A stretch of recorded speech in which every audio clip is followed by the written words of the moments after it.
Hi everyone, how you doing? How are you feeling today? I hope that you are having a great day. Welcome to the Tiny Studio. I am Nail and this is Simply Nail's Tiny Studio. And today it's a Let's Crochet and Chat kind of day. And what are we going to be chatting about? We're going to be chatting about the Real Housewives of Atlanta season 14 episode Deuce.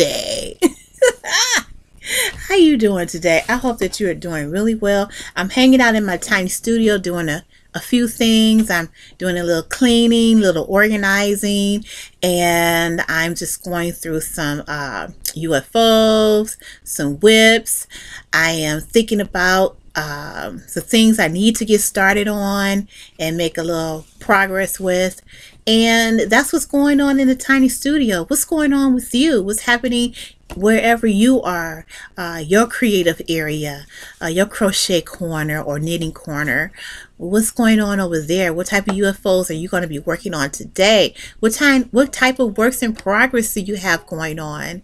What are you going to work on this evening as I sit and we sit and chat together? What do you have going on with you creatively with your crocheting and your knitting? I hope that you're completing projects and starting projects and just enjoying yourself, because crocheting for me is just a wonderful, it's not just a hobby anymore. It's more like it's my business, but it's also an artistic outlet for me to showcase my creativity. And I just adore crocheting very much. So if this is your first time to the studio, please do not forget to subscribe and like my channel, because here in the tiny studio we have a lot of fun discussing current events, discussing things that's going on in my world. And it's just, I created this content for those who are busy crocheting and knitting, so that you'll have something entertaining to listen to as you begin to crochet and knit or whatever it is that you're doing in your tiny studio. So what I'm going to be working on today is my future daughter-in-law's throat. And let me see. She is down here in my work bag. Oh. And here she is. If you recall, if you're returning to the tiny studio, you remember that this is the Hobby Lobby True Colors yarn, and it's in chunky, and I use a size 9 crochet hook for this particular project. And I have her packed in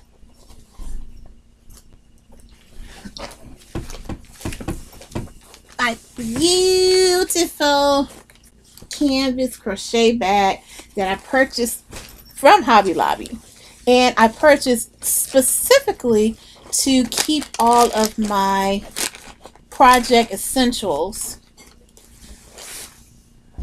And here's my hook. And we shall get started. But I'll wait for you to grab your whips so that you can get started as well. I'll just be setting up for another 10 to 15 seconds while you grab your work, okay?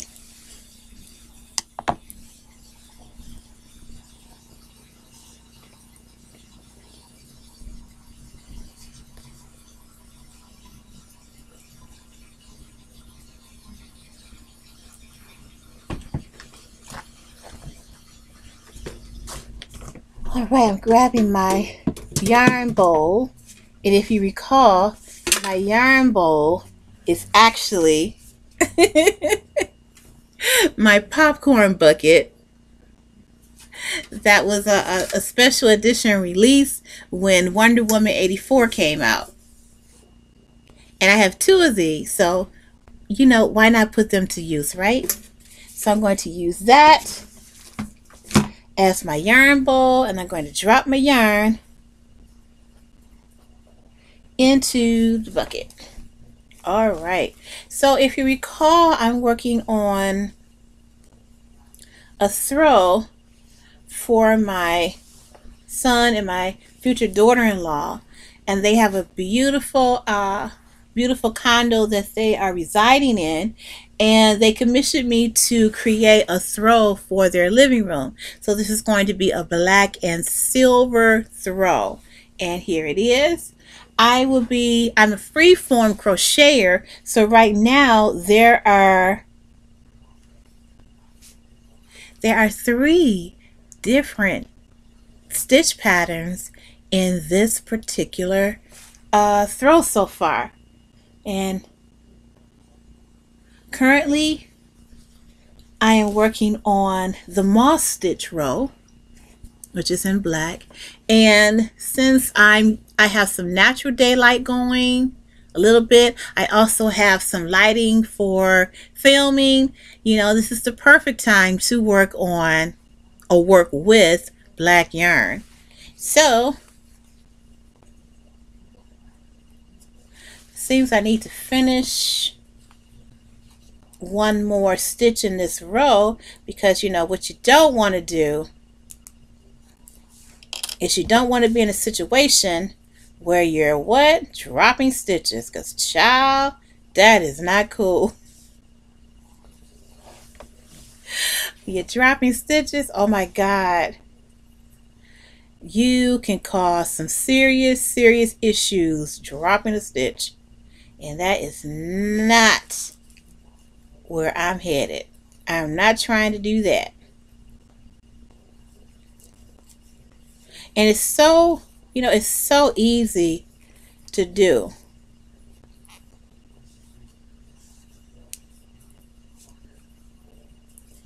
Okay. So what's going on in the world? What's going on with you? Well, I'm going to tell you some things that I've been thinking about at the beginning, well, for this week. It's Monday, and what are some things that I've been thinking about? Well, one of the things, the hot topics that's going on right now in YouTube land, is the fact that YouTube sensation Kevin Samuels passed away last week at the age of 56 from cardiac arrest. May he rest in peace. You know, I have watched Kevin Samuels his YouTube broadcast, and I heard of Kevin Samuels maybe sometime last year. He had said a couple of things that made a lot of sisters upset with him, and so I watched some clips of that, and I decided that I wanted to check him out and see what he was really talking about, and formulate my own opinion, if an opinion was absolutely necessary. So I tuned in to, you know, I did a binge. I binged a lot of episodes that Kevin Samuels created here on YouTube. And I'm going to tell you one thing about this brother. He was very fascinating. He was very business-minded. The way he structured his YouTube channel, the way he structured, the way it felt like, the way it looked like or appeared to be, the way he handled his callers and his viewers or subscribers. You know, I had to admire that, especially being a YouTuber myself. Well, at the time, I wasn't really thinking about starting my own channel, but I had to admire the fact that, you know, as far as being a YouTuber, he had it going on, and he inspired a lot of the African American YouTubers that you see currently on YouTube. He inspired a lot of them, and he encouraged them to, you know, handle their channels as a business. And I had to admire that about him. I did not agree with a lot of things that he said.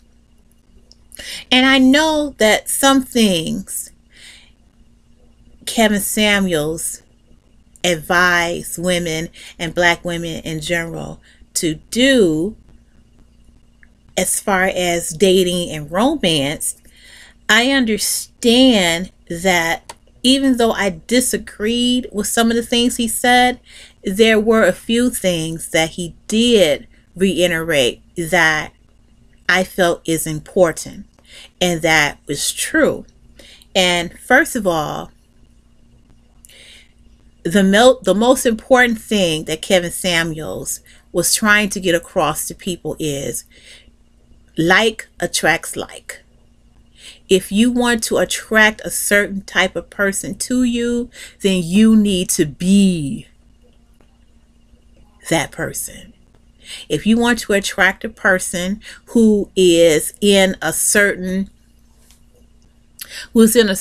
income bracket, a certain education level situation, if you want to attract someone that has the same values as you do, oh, then it has to be you. You have to attract. If you want to attract that person, usually the person that you attracted to your life mirrors who you are and where you are at that time. And we've all heard of the saying that a relationship lasts for a season and a reason. And that is basically, I believe, the root of what he was talking about, was that we attract who we are and where we are as a person and as a human being, as a spiritual being having a human existence here on earth. Who we are on the inside is who we attract to ourselves. And if you want to level up in the type of people that you attract, then you have to level up then, right? You have to level up. But you know there's a but in there. I don't believe that as you level up, there is some type of, well, how do I want to put this? If you are not, if you don't mirror Kim Kardashian and her sisters, or if you're not a Gabrielle Union or Sierra or Janet Jackson, and you may not be your ideal weight, you may be going through some things physically or emotionally. You may have children. You may be a divorcee. All of those things may be happening to you, but that does not mean that you don't deserve love. And that doesn't mean that somebody is out here waiting on you. And that person could be a person who is an educated person, a person who has, you know, gobs of money. That could be them. I've seen lots of stories where, you know, women have attracted men to them, into their lives, who, you know, were successful businessmen or celebrities and athletes and whatnot. And they were just, you know, your average woman, you know, doing what they do in their normal lives. And there was something about them that this man was attracted to, and he fell in love. And there you go. I mean, I really don't think that everything is a superficial type of thing. And that's where Kevin Samuels, that's where I think that his message was kind of wonky, is that when we're looking for someone to be our soulmate, if you believe in a soulmate type of scenario, when you're looking or searching for a soulmate, It's not exactly the package that you're looking for, that you should be looking for. It should be who they are as a spiritual person on the inside, how they reflect their intention, how they live a purposeful life, how they are generous, how they're kind, how compassionate they are, how filled with grace they are, how they live their life. It's what should attract you to them, and what also should attract them to you. It's really not about the looks. It's not about the income. And I think that when a lot of us where a lot of us women set ourselves up for a fall, is that we're looking for a baller, shot caller, when we should really be looking for the person that's going to love us unconditionally, that's going to give us the best of them, that is going to uplift us and encourage us and stimulate us and want to build a life with us, that is going to treat us with respect and honor. That is what we should be looking for. And it doesn't matter what package it comes in. If it comes in the average weight package, or if it comes in a oversized, overstuffed package, it doesn't matter, because the real person is the spirit being that's on the inside, not the outside of the package. And yes, we are attracted to what we see. Yes, we are that type of culture. But the real person is not what we see with our two eyes. The real person that we should want to be involved with is the person that we see with our third eye, our eye of intuition. That is the eye that you can't see, that I have right here. That's what you're using to look for the person that's going to love you unconditionally, and is going to embrace you as a human being and as a spiritual being. And that is the part where Kevin Samuels kind of went off the rails. What he should have been advising his millions of subscribers is to look deep within themselves, understand who they are as a spiritual being. And when they are able to do that, then they'll be able to find the person that the universe has destined them to be with. That's where he messed up at. And that's why sometimes his advice, even though well-intentioned, fell on deaf ears. And that's why sometimes his message, was wrapped up in things such as rudeness, mean behavior, sarcasm. It was wrapped up in things that were not intangible.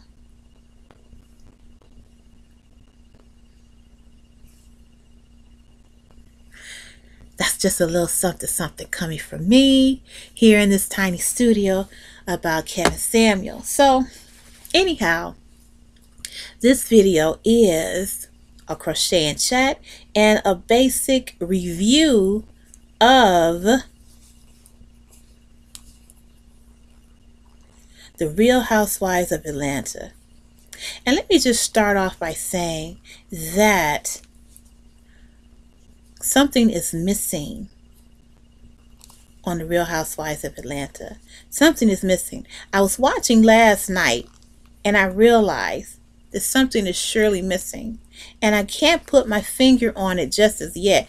I am not going to run and say that Portia is missing, because it's not Portia. I said last week that Cynthia was missing in the group. And in a group setting, Cynthia is missing.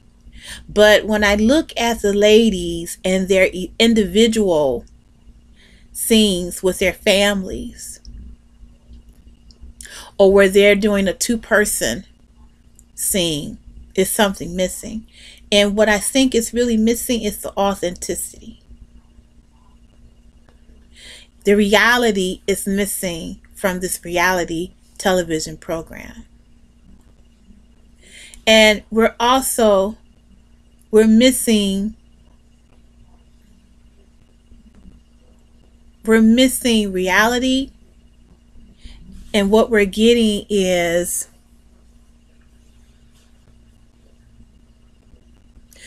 we're getting scripted TV, I think. But something indeed is missing, and I think it originates with the cast. I think that Drew is a mistake. I knew she was a mistake last season, but when they brought her back this season, it's really a glaring thing. She is most definitely not a good fit. I would rather have Shamari and Ronnie DeVoe come back. I would rather look at them and listen to them talk as opposed to listening to Drew and her husband Ralph, because her husband Ralph is ridiculous. I don't know if this is something that they manufactured to make themselves look cute or to bring the drama or something, but what Drew and her husband are doing on the screen for episodes 1 and 2 makes them look really bad. It makes her look bad.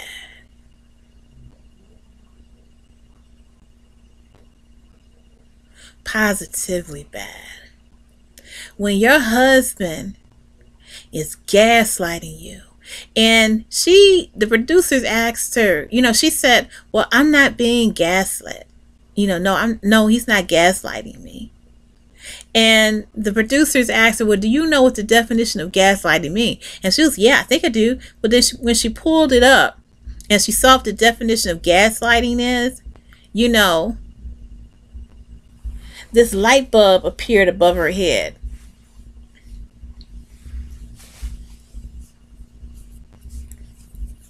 And that's when she had to admit, yeah, my husband is gaslighting me.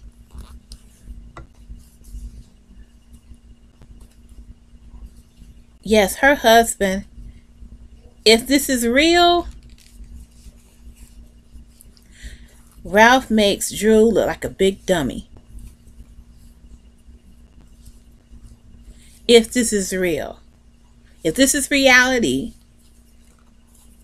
Ralph makes his wife look like a big dummy.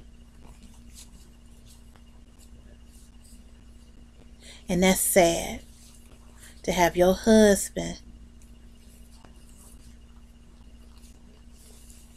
make you look like a fool on national TV for some coins.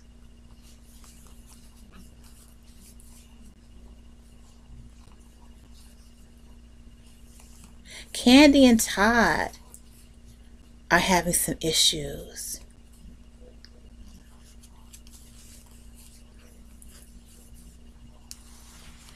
And I don't know if it's real or if this is manufactured as well.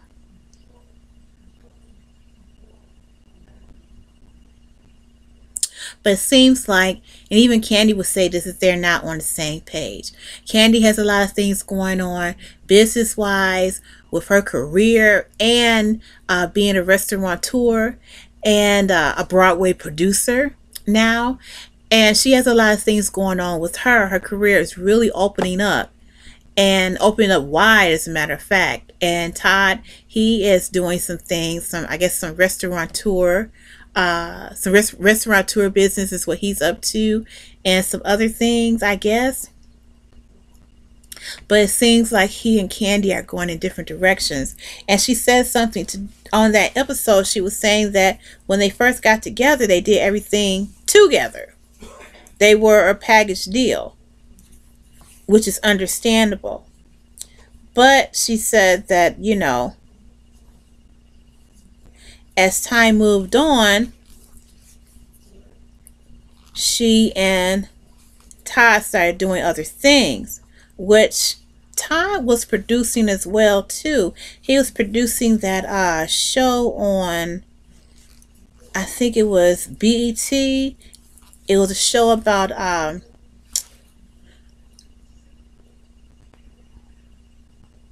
former R&B divas who got back together, and their main intent was to come out with a record or something. Shamari was on that show. I think it was Shamari was there. The girl from Danity Kane was on this particular show. Who was also there? The two girls from 702 was on this particular show. And who else was on there? No, I'm forgetting a couple of people. Oh, and I cannot think of her name. The young lady from 3LW, or the Sheeta Girls. She was in this particular series, and Todd produced that. So, but I can understand that sometimes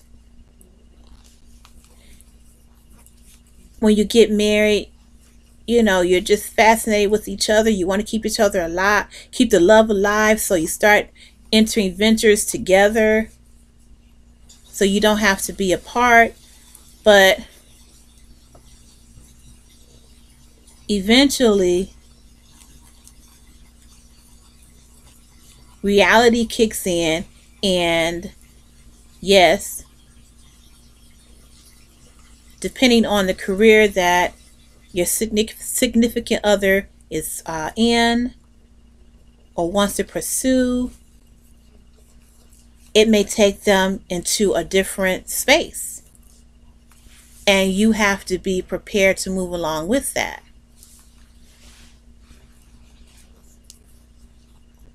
And it seems as if they are going in different directions. So I'm not starting in any type of order, am I? But kind of like the Real Housewives of New Jersey reunion, I'm just presenting to you the highlights.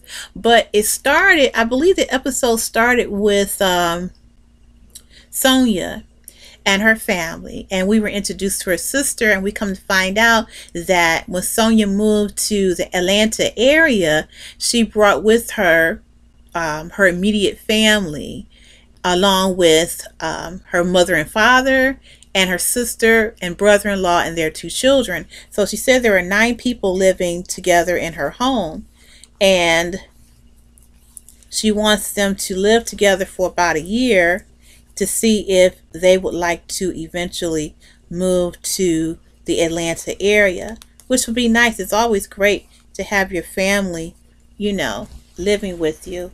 And see, that's one of the things about, I think, that we as African Americans, that we have lost. We have lost that connection with our families living all together under one roof. We've lost that multi-generational thing that we used to have. Because I remember there was a time where grandmothers, well, grandparents and great-grandparents, along with their children and grandchildren, lived in the same home. I remember there were times when grandparents and great-grandparents became older, they moved in with their children, you know, and the children and the grandchildren looked after them. I remember. Because those type of things happened in my family as well. So I remember that multi-generational structure that African American families had, but somehow we lost them. Somehow we've taken on this thing where we're either abandoning our older elderly loved ones, or we're putting them into homes. I mean,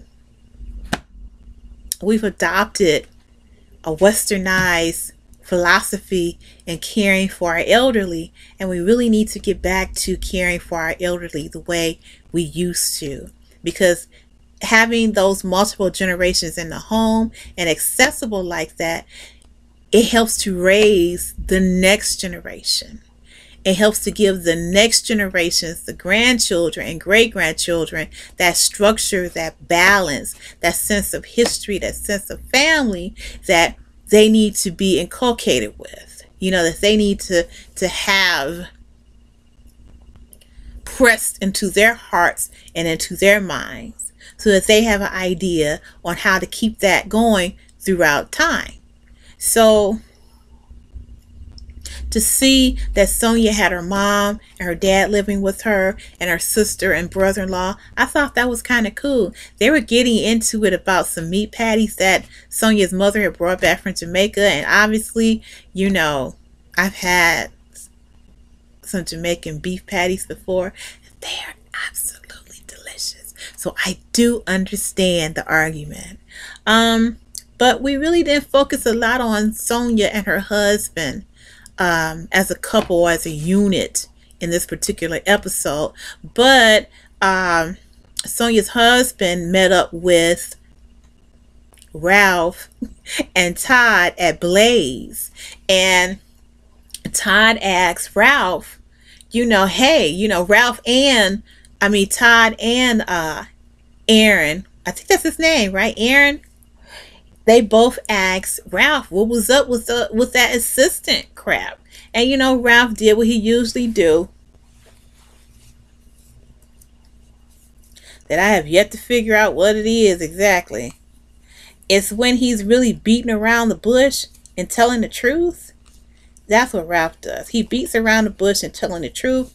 Or he just doesn't want the camera. He doesn't want to say certain things on camera, I think. And that's another reason why I don't like Drew and her husband. Because I feel like, you know, sometimes if they're playing up to the camera, but since they know the cameras are on, they're not really having the conversations that we the viewers want to hear. And it just feels like, they're not being honest. That's what I think. But we move on to Marlo, which I am enjoying Marlo. Marlo was preparing her nephew to attend his, I think it was his homecoming, something like that.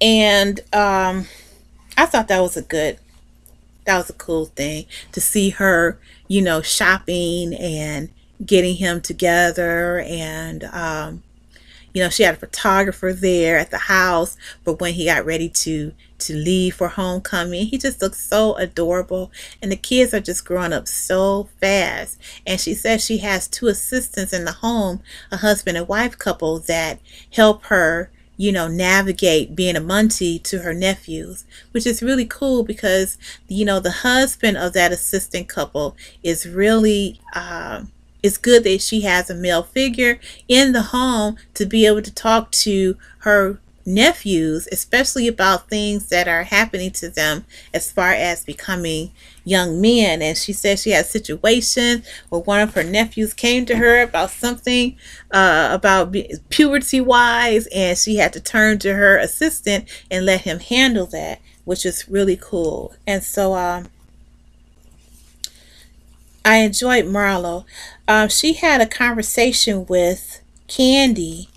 Candy had a photo shoot, a Halloween photo shoot going on, and Marlo came up to the studio to see her. And you know, I don't understand Marlo, and sometimes I think Marlo does it too, where she's trying to play up to the cameras, because the first thing she says when she pulls up to the studio to see Candy is, she says, "Oh, I heard this is a really bad neighborhood, or was a bad neighborhood." And the driver said, "Yeah, it is." What was all that for? You know, that's the same thing that who did that to Cynthia? You know, they were, as a matter of fact, they were always doing that to Cynthia. They said that the house that she lived in was in a bad neighborhood. You know, remember that? Remember they said that Cynthia's modeling agency was in a bad neighborhood. They said that Peter's first restaurant, you know, was in a bad neighborhood. Who keeps doing that? Who keeps doing this? This isn't a bad neighborhood. And why would Marlo do that? I mean, I know when we ascend to a certain income bracket that, we become spoiled because of the style that and the lifestyle that we're living or have access to. I understand that. But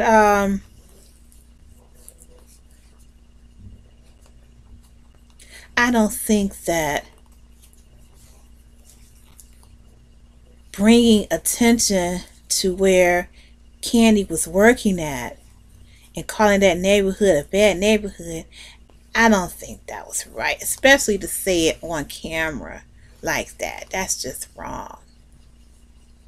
And it's very disingenuous, especially being that you should understand neighborhoods like that, because here you came from a neighborhood like that in St. Pete, Florida, right, Marlo? So why would you say? But that's just another thing that Marlo does to put people down. Just like when she was putting down Kenya, as Sheree tells Kenya later in a scene in Sheree's basement at Chateau Sheree. Marlo did that thing again. Oh, you had an apartment, you had white appliances. So you're insinuating that because my apartment had white appliances that I'm poor?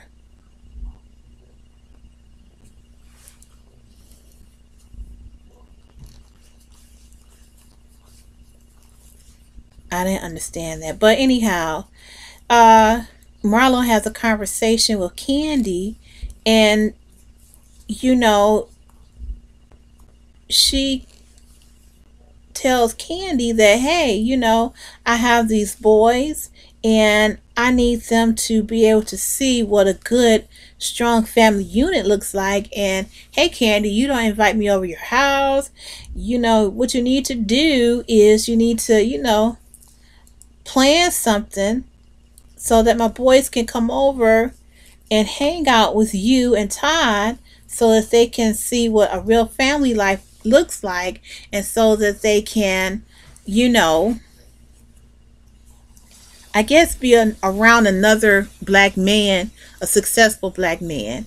And Candy was like, well, look, it's not like you invited me over to your house either. You didn't invite me to hang out with you or anything like that. So it's fine for you to break out and say what I need to be doing, but you're not. Is this a reciprocal type of thing? And the producers did something that was really cool. Was they showed us the history of Marlo and Candy.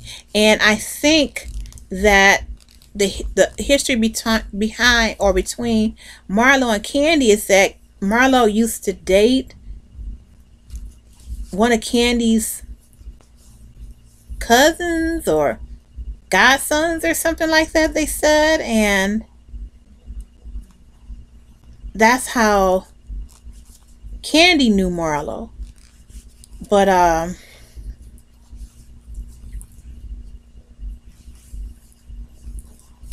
for some reason Marlo wants Candy to extend hospitality towards her and her nephew. So we'll see how that turns out, because like Candy said, this type of behavior is reciprocal behavior. And being that you haven't invited me or Todd or my family into your home, I mean, why should I roll out the red carpet for you?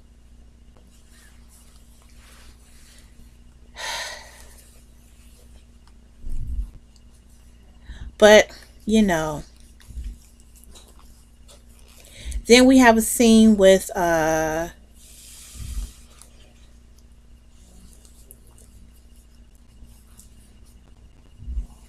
told you about the scene with Candy and Todd.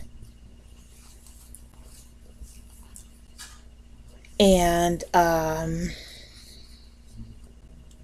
oh, Kenya and Sheree. Sheree invited Kenya over to her home, and you know, the producer showed us a scene from 5 years ago, which was, I guess, the last time on camera that Kenya visited Sheree's chateau, right? Chateau Sheree. And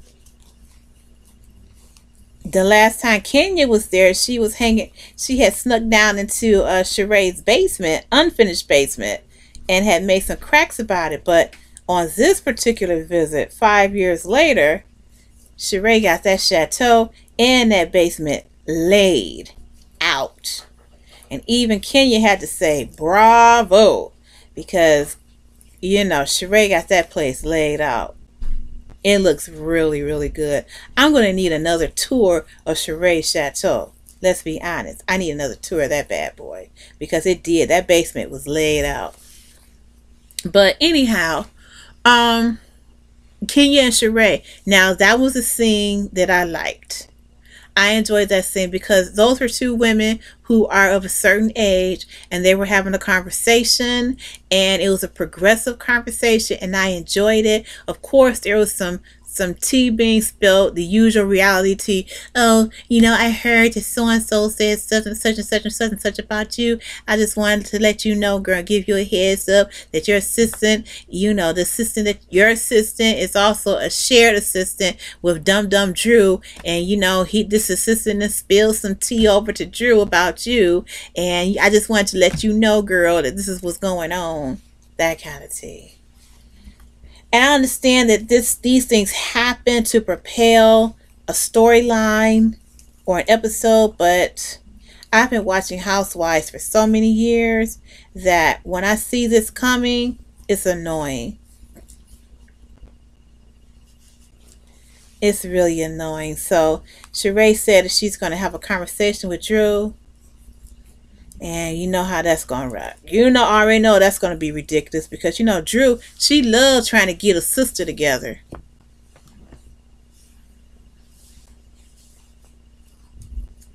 You know, Drew is here for it. She can sit back, and she loves attempting to get another woman told.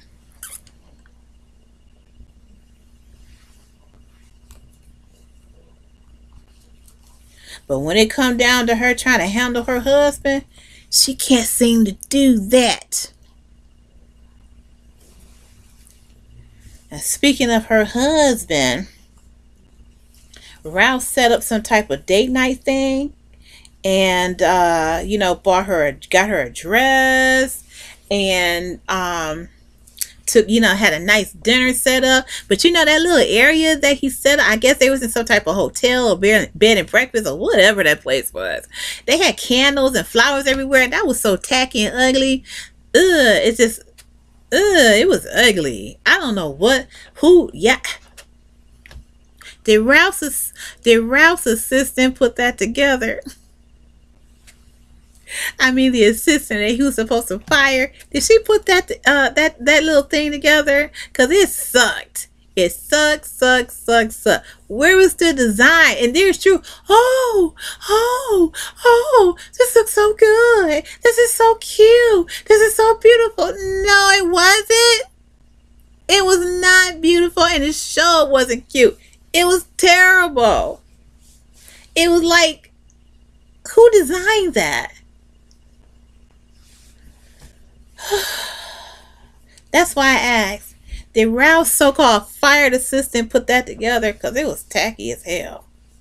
It did not look good. Not to me. But anyhow, homegirl gets to the venue, and they sit down, and Ralph is like, yeah, you know, we've been going through some things, and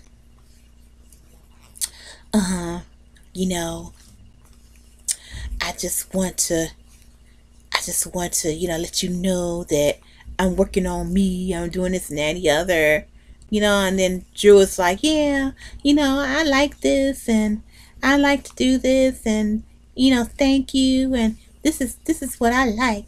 I like this right here. And you can see that her husband was like, what do you mean you like this right here? You know, you like me spending all this money, and you like being, you know, the belle of the ball.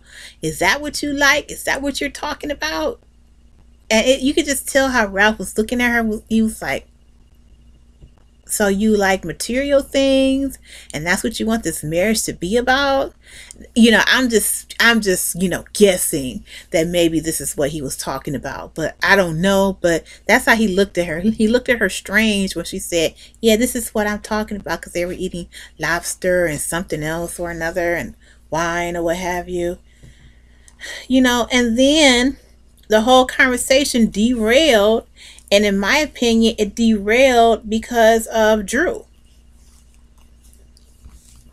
You know, she started talking about, well, you know, I like this. I like when our marriage is like this, at this level, at this particular level right here. But, you know, we got a long way to go, and we got to do all this work. And, you know, your assistant, did she really fire her? All this other stuff. And you know what? I take that back. The conversation about the assistant and did Ralph really fire her, that came up over dinner, over their family dinner, because there was a scene, yeah, there were like 2 scenes of Drew and Ralph, and I'm thinking that the producers are trying to, you know, pump up Drew and Ralph for some unknown reason, because to me, they're not really hitting on anything at all. That's just my opinion. They're not it, but the producers are trying to pump them up, trying to pump up this storyline with them. And I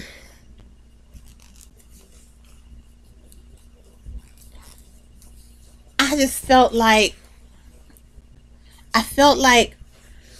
the whole drama at the dinner was basically, I felt like it was all like a setup type of thing, because I felt like Drew didn't have to say all the stuff that she did at that dinner. And then when Ralph got upset, she was like, well, you know, I should be able to say how I feel. And if me saying how I feel causes an issue between us, that's the real problem. Why are we even doing this? But I just felt like at that moment in time, that wasn't the place to have that conversation about their marriage. She should have enjoyed the dinner, enjoyed the conversation, enjoyed the tacky ambiance, and left it at that. And that's what I say, that I believe that Drew, out of the whole cast, Drew and then Marlo, they're playing up to the cameras, and that makes the show not be a reality show anymore. It makes it a scripted series, because that's what it looked like to me, the viewer. It looked like, instead of going with the flow and enjoying what was happening at that time, it felt like she was throwing stuff out there to get at Ralph, and to get Ralph upset, which is what he did, and to cause a whole lot of drama. And then at the end of the scene, she's like, oh wow, oh, let me continue to eat this good lobster though, but oh wow, I can't believe this is happening. And then it looked like, yeah, you can believe it's happening because you put it out that way. And that's what I don't like about Drew. I vacillate between asking myself, is this acting, or is she really that dumb? And if she's acting, why would you put yourself on camera? Why would you have your husband make a fool of you on camera if this is just acting? And if it's not acting, why still would you allow your husband to make a fool out of you on camera?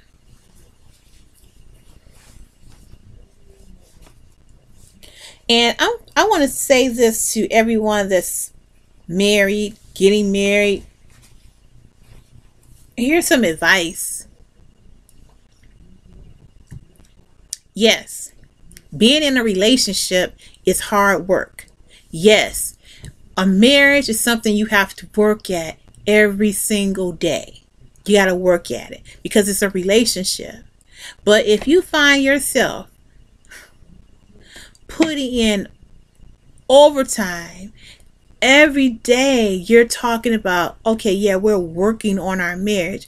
If you're working on your marriage and you're going into years of working on your marriage, like 2, 3, 4, 5, you need to get rid of that. You need to exit that relationship because it's toxic. Marriage is supposed to be a partnership, a loving partnership between two people who are committed to making one another happy, who are committed to unconditional love, receiving and giving, who are committed to the foundational tenets of being in a marriage. And if you are in a situation where you're working on just keeping the marriage together, then you don't have any time to work on compassion and love, or unconditional love and grace, and all of those things that thread two people together. You don't have any time to do that if you're working on trying to keep the walls up on your marriage because of the negativity that you or your partner is displaying towards one another, which is tearing down your marriage to the foundation. And that's what it seems is going on with them two. It seems as if there's so much cheating and lying going on, and so much gaslighting happening, that they can't even get down to the good part of a marriage. And I just really dislike it when I hear married people, especially young people, say, oh, this marriage is a lot of work. Love shouldn't be a lot of work. And if you're working that hard, you need to get a lawyer.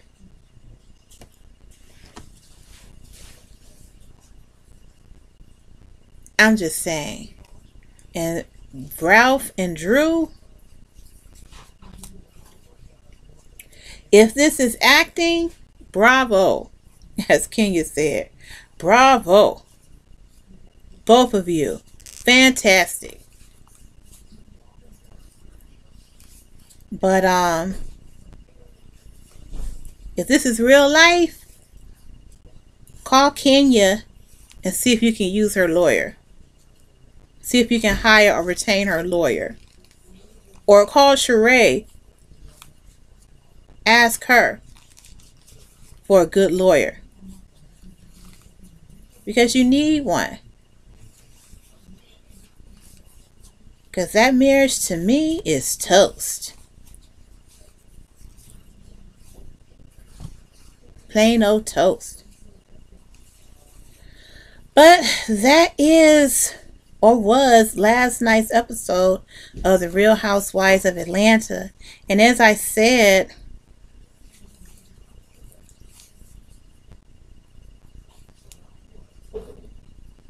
it was a letdown. And it was a letdown because something is missing. And I can't put a finger on it, but something is definitely missing. It's almost like there's no chemistry on the show. There's no reality on the show. It's just the Real Housewives of Atlanta, but it's almost, you know, the excitement that I felt for last week's episode, when I got into this week's episode,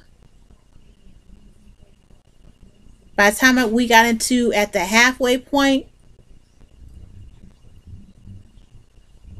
I could care less. I was like ready to turn on something else. And now I'm starting to feel like I felt when I was watching the Real Housewives of Orange County. You know, I was excited because Heather Dubrow was back. By the end of that first episode, my excitement went down. Then episode 2 came on and I was like, okay, I'm going to try it again. So I watched it. My excitement went up. By the time we got halfway into the hour, my excitement was down. I don't even think I watched episode 3 or 4. I came back around episode 5. I was disgusted. Watched some of episode 6. Don't recall it. I watched all of episode 7, maybe 8. And after that, it was hit or miss and I didn't care. I didn't care. Because that's another show where something is missing. What's missing is Tamara and Vicky. What's missing is some good housewife banter. What's missing is some sparks. That's what's missing. What's missing is the excitement. What's missing is the camaraderie. Because that's one thing about the OGs over at the Real Housewives of Orange County. I mean, they were friends. They were friends. They were really housewives, you know, or former housewives. And they had families and they had things going on. And that is what the other housewives in the franchise is supposed to be based on, is how the Real Housewives of Orange County was set up in the beginning seasons. And I just feel as seasons continue of this housewife franchise, I just feel like it's becoming contrived. It's not reality TV anymore. And that's what really, really sucks. It's just a regular old TV show that I could just, you know, take it or leave it. And now I was hoping that my Sundays was going to be filled with the Real Housewives of Atlanta. Now I feel like just throwing that in the trash and go on and watch something on Netflix. You know, finish watching Selling Sunset, and move on from there and check out their reunion on Sunday and just be done with the Real Housewives of Atlanta, because I can't take it. It's ridiculous. Now, I'm hoping that episode 3 is going to pick up, because it was down here.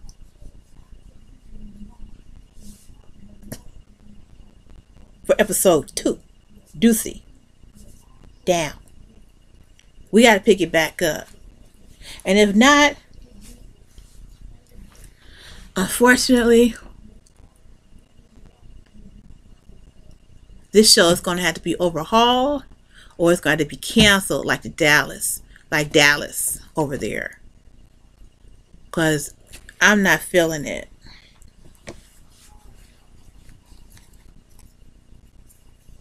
I'm not feeling it at all. So that was this week's Housewives, Atlanta Housewives. Oh, Beverly Hills is supposed to be coming on Wednesday, so I'm excited about that. Now listen, Beverly Hills might be the one to watch. And listen, if Beverly Hills is the one to watch, then I might have to put down Atlanta and go on over to Beverly Hills on Wednesdays and keep my Sundays open for whatever, you know? Because I'm not going to waste my time on a show that's condescending to the viewer. And that's what I feel is happening. I feel that this show is condescending to me.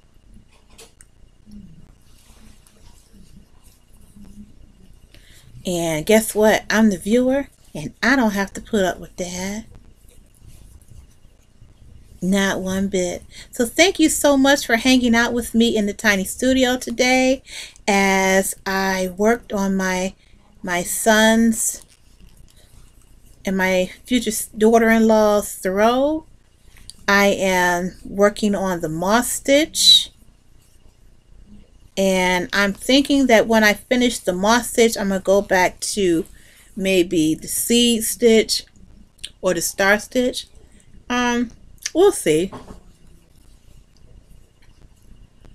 We'll see. I'm a free-form crocheter, so whatever comes to my mind, I'll probably work on that. Or, that will be the stitch that I will use next. So I'm hoping that you enjoyed my highlights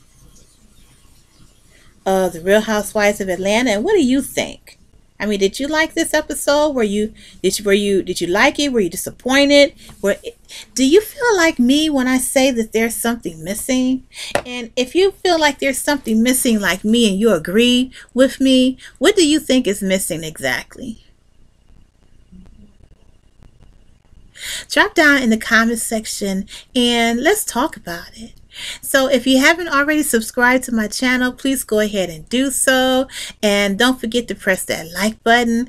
And when you subscribe to the channel, what you're doing is you are, you're letting me know that you enjoy the content and that you want to be notified whenever I come into the tiny studio to talk about, all things crochet, or, my vintage coach collection, or when I pop into the studio to talk about dreadlocks. If any of those things are of interest to you, go ahead and subscribe to my channel. Thank you so much, and I will catch you next time on Let's Crochet and Chat, and maybe I'll talk about something else other than housewives. We shall see. But other than that, have a great day, and I'll see you next time in the tiny studio. Bye-bye.